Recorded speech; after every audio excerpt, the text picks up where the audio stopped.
بسم اللہ الرحمن الرحیم۔ یہ صحابہ کرام کی زندگیوں میں ہمیں نظر آتا ہے۔ صحابہ کرام کی زندگیوں میں ایک آج کل جو موبائل اور شہوت پرستی کا دور ہے، اس کے تناظر میں حضرت مرثد ابن ابی مرثد غنوی کی ابو داؤد میں روایت، علامہ البانی نے اسے حسن کہا ہے، سند کو حسن کہا ہے۔ یہ مکہ سے قیدیوں کو جو مسلمان ہو گئے قید کر لیتے تھے مکہ والے، ان کو نکال کے لاتے تھے۔ ایک رات گئے تو وہاں اناق نام کی ایک عورت جو ان کی شناسہ تھی اسلام لانے سے پہلے، آپس میں ان کا جسمانی تعلق بھی ہوتا تھا، انہوں نے ان کا سایہ دیکھا رات کے اندھیرے، کہا کون ہے، کیا مرثد ہے؟ تو انہوں نے کہا ہاں، کہا چلو آؤ، آج بہت اچھا ہوا، میرے ساتھ رات گزارو۔ تو اس نے کہا کہ اے اناق، ان رسول اللہ صلی اللہ علیہ وسلم حرم الزنا، ہاں اے اناق، اللہ کے رسول صلی اللہ علیہ وسلم نے زنا کو حرام قرار دیا، اب میں یہ نہیں کر سکتا۔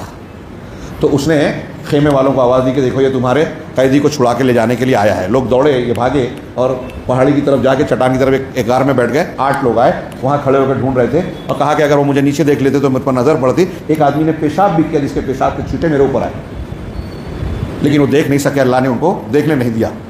پھر وہ چلے گئے، میں اپنے قیدی کو نکال کے لے گیا اور پھر اللہ کے رسول صلی اللہ علیہ وسلم کے پاس پہنچا اور کہا کہ اللہ کے رسول، میں چاہتا ہوں کہ اناق سے شادی کر لوں، آپ مجھے نکاح کروا دیجیے۔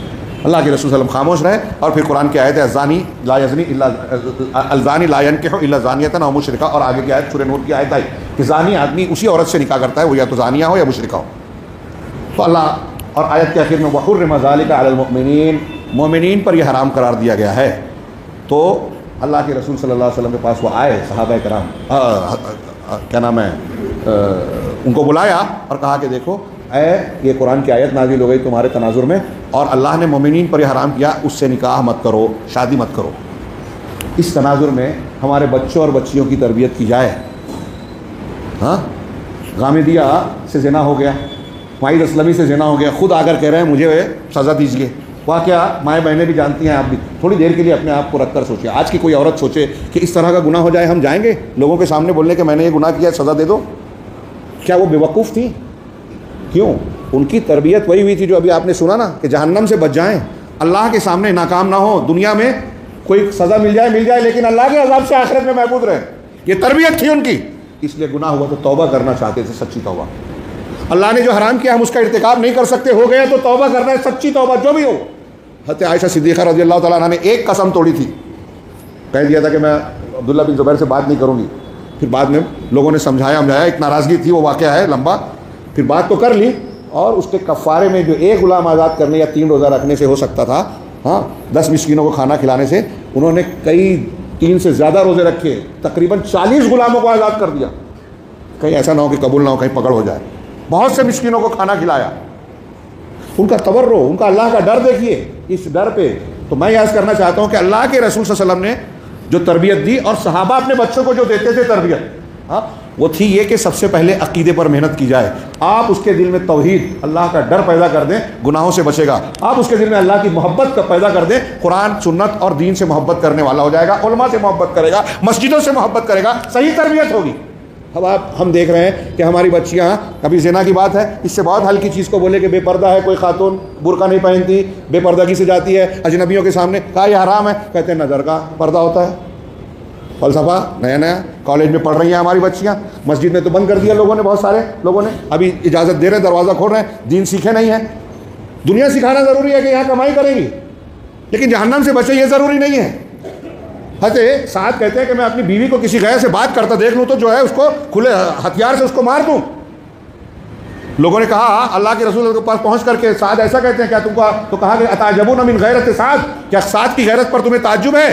اللہ کی قسم میں اس سے زیادہ غیرت مند ہوں اور اللہ مجھ سے زیادہ، سب سے زیادہ غیرت مند ہے، اسی لیے بے حیائیوں کو نہ حرام کیا ہے۔ اب ایک مومنہ خاتون ان آیتوں کو، ان چیزوں کو سننے کے بعد بھی بے پردہ رہے، برقع نہ پہنے، اجنبیوں سے لحاظ اور اپنی طاقت کے مطابق جو ہے وہ شریعت کے اصولوں کی پابندی نہ کرے، تو عزتوں پر آنچ آئے گی، اللہ کا عذاب آئے گا، اس گھر کے لوگ دیوس ہو جائیں گے، بے غیرت کہلائیں گے، اور یہ بے غیرتی پھر بہت ساری خرابیاں پیدا کرتی ہیں سماج اور معاشرے میں، ہاں شرم و حیا کا خاتمہ کرتی ہیں۔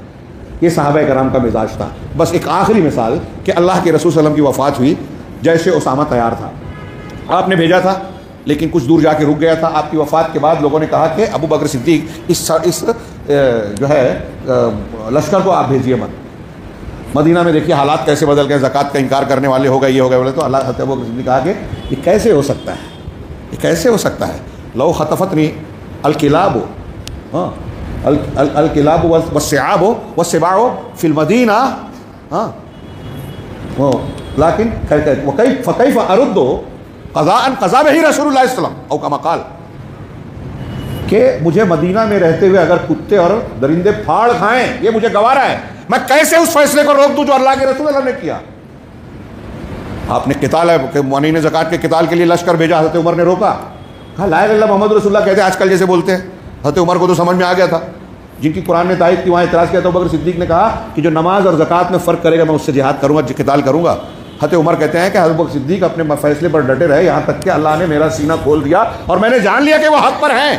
اس میں ایک ہی واقعے میں کئی چیزیں آ گئی کہ دیکھیے حضرت عمر فاروق اور حضرت ابوبکر صدیق کا اختلاف ہوا، اختلاف کا حل حدیث سے ہوا۔ اس حدیث میں جو پیش کیا تھا کہ نماز اور روزے، نماز اور زکوٰۃ کا ذکر کیا تھا، ابوبکر صدیق نے نماز اور زکوٰۃ میں فرق کرنے والے اللہ کے رسول نے کہا جو اس کا حق ادا نہیں کرے گا میں اس سے قتال کروں گا۔ پتہ چلا کہ صدیق اکبر، حضرت عمر الہام والی شخصیت تھے، قرآن میں اللہ نے کئی جگہ تائید کی، لیکن صدیق اکبر کی بات یہاں حدیث کے مطابق تھی، اس لیے عمر فاروق کو بھی ان کی بات ماننا پڑی۔ ایسی مثالیں ملے گی کہ جب اختلاف ہوتا تو صحابہ کرام اللہ کے رسول کی طرف رجوع کرتے تھے۔ اگر اللہ کے رسول کی حدیث آ جانے کے بعد کوئی کسی اور کا قول پیش کرتا ابوبکر اور عمر کا، تو حضرت ابن عباس نے کہا کہ تم پر آسمان سے پتھر برس سکتے ہیں، عذاب آئے گا۔ میں کہتا ہوں اللہ کے رسول نے کہا، تم کہتے ہو ابوبکر عمر نے کہا۔ آج کل ہمارے یہاں لوگ کہتے ہیں کہ فلاں پیر صاحب نے کہا، ڈاکٹر اسرار نے کہا، مرزا نے کہا، اور فلاں امام صاحب نے کہا، مفتی صاحب نے کہا، اور حدیث کو رد کرتے ہیں۔ اللہ کے رسول کی حدیث کو ابوبکر اور عمر کے راستے میں بھی کے نام پر بھی اگر کوئی چھوڑتا ہے تو ایک صحابی کہتے ہیں، تربیت کیجیے اپنی اور اپنے بچوں کی، ذہن کی، کہ صحابی کہتے ہیں کہ اللہ کے رسول کو چھوڑ کر صحابی کی بات بھی آپ نے مانی اور رد کیا کسی حدیث کو تو اللہ کا عذاب آ سکتا ہے۔ السلام علیکم۔ ویڈیو پسند آنے پر اپنے دوستوں کے ساتھ واٹس ایپ اور سوشل میڈیا پہ ضرور شیئر کریں۔